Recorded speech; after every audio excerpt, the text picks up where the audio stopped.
let's talk and get the views of Robert Weiner, the former spokesperson for Bill Clinton and George W. Bush, who's now National Democratic strategist and a good friend of Joe Biden. Hello, Robert. It's a pleasure to be with you, and thanks for having me on your wonderful radio station. It's good to have you with us, Robert. Yeah. Give us your analysis of what we're hearing now from Joe Biden. It's caused a few waves, I can tell you, on this side of the Atlantic. Suggested that an American trade deal, which is a big prize of Brexit, if we leave the European Union without a deal with Europe, that could be snatched away. Well, I think more that can snatch it away is the fact that you guys have not come up with a decision on Brexit. And we did an op-ed, you remember, in The Independent just in December, saying that you should have had another referendum because the first one was so close. And meanwhile, you've been twirling on this. And to be honest, you don't know which end is up any more than this country knows which end is up, and it's usually the wrong end on Trump. Yeah. So there's real problems here with how Britain has handled Brexit, and I still, to this moment, don't understand why you haven't had a referendum to let the people decide.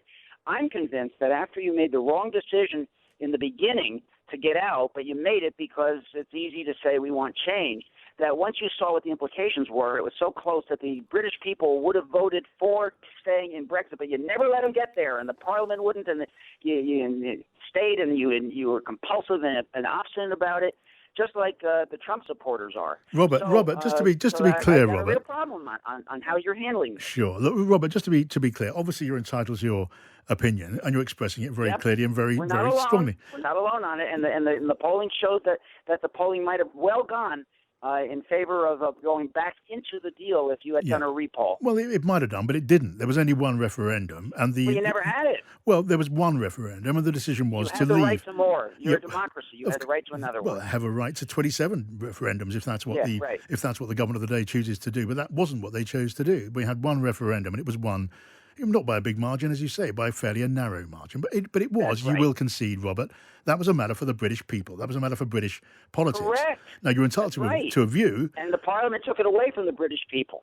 Yeah, but now we're looking at a thing where there is, well, a mutual interest involved. Is it not in the interest of the United States to strike a deal with Britain, if that can be done? Or absolutely, is it the case that Britain is much less of a priority for America these days, and talk of a special relationship, that's yesterday?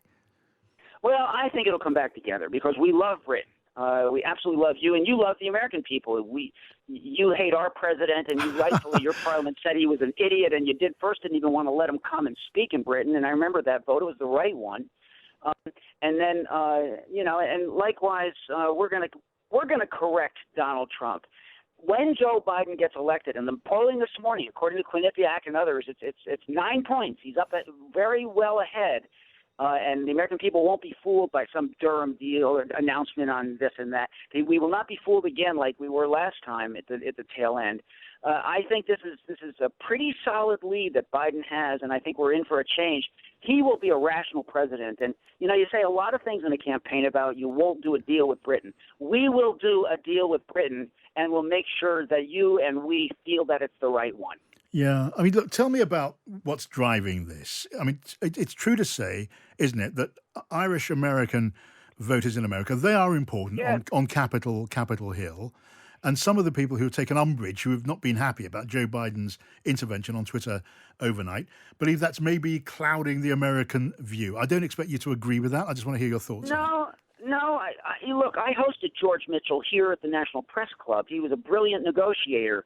And he helped make this thing go right, the former majority leader of the Senate. And it was a good deal. And so there's a lot of respect for George Mitchell, and there's that involved in it. But I'm sure that Britain will find a way to make sure that everything is smooth so that you and we can do trade when Biden is elected. I'm convinced of it. So let me take the optimistic view on that. But there has to be respect for the 1998 deal too. Nobody wants this. You guys had so much flurry between Northern Ireland. You had war. You had horrible things going on all the time over there, and it settled down some, and it settled down a lot. And there's a reason for that, and it's a good thing that it settled down. Yeah. So unless you figure that part out, that's up to you to figure out. If you figure out a way to make sure that there's peace and tranquility over there and between them and you, and then we can do a deal. But you got to figure that part out. When it comes to the deal, there's nothing wrong with optimism. The more, the better. But it's not as simple as that, though, is it? Because when it comes to getting a deal through Congress, whoever is the president, Congress is going to be looking out for American interests, and that will get in the way of an easy deal with the United Kingdom. I'm thinking in particular of the need, as America would see it, as Congress might see it, for deregulation on food exports, for example. The subject, Rob, you'll probably know, that keeps coming up in discussion on this side of the Atlantic is chlorine-washed chicken, or it might be hormone-treated beef. And we've had from senior ministers in the British government, they say they're not going to deregulate or loosen or weaken regulations on food standards for the sake of a deal. So you've got some big obstacles right there, haven't you? Well, I went on the negotiation trip for NAFTA, and the reason that there was real opposition was because the Mexican government wouldn't do environmental standards and safety standards. And I remember Bernie Sanders was on that delegation, and he took us around the back of the building that the government there wanted us to see, and in the back of the building there was raw sewage going through.